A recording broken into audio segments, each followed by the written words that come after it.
You get to the end of the interview and the interviewer pops the question, "Do you have any questions for me?" And you go on and ask your questions and the interview finishes. This is probably how 95% of candidates will flow through their interviews. Interview candidates who sit in the chair, answer everything that is asked of them, and then walk out the door, these candidates don't make a good impression.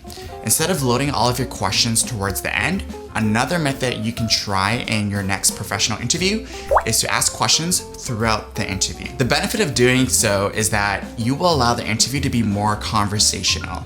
It also gives you more opportunities to reinforce your fit for the role and build a stronger connection with your interviewers.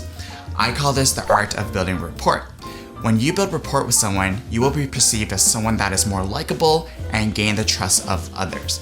The good news is that anyone can build the rapport. It's not a personality trait, and if practiced and used correctly in your interactions with people, you will gain the edge you need to influence decisions. Let me show you several examples of how I have personally built rapport with my interviewers. During the interview, pay attention to the questions they are asking and see if there's an opportunity to follow up with a question. Also pay attention to the additional comments they make. Sometimes you might come across an interviewer who is very chatty, which gives you more opportunities to have a meaningful conversation. Let's say the interviewer asks you, "Tell me about a time where you successfully led a project." You proceed to give your answer, and towards the end, you can say something like this: "I'm fortunate to have worked on such a big project that involved teams from 5 different functions. Out of curiosity, how many people would I be interacting with for this job?" See what I did there? It is the little details like that that add a little bit of delight to the interview, and it makes the conversation so much more free-flowing. Now, don't always follow up with a question for every question answered. It can come off annoying, and ironically, are you interviewing the interviewer?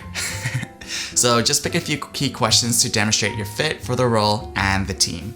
A good rule of thumb would be no more than 3 questions max, but if you feel the person is extremely chatty and the energy is good, go for more questions. Another technique you can try once or twice in your interview is asking clarifying questions.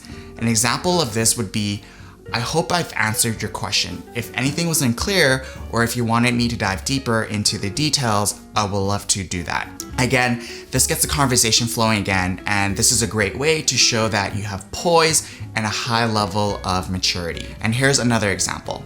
The interviewer gives you a bit of context about the job, the work involved, and some high-level projects.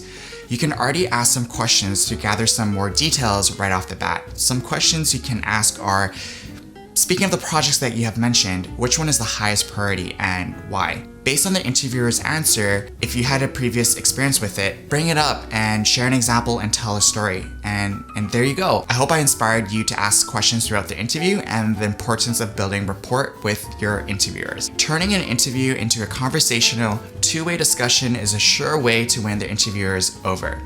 Hit that like button, leave a comment below, and visit my channel for more videos. I'll see you next time.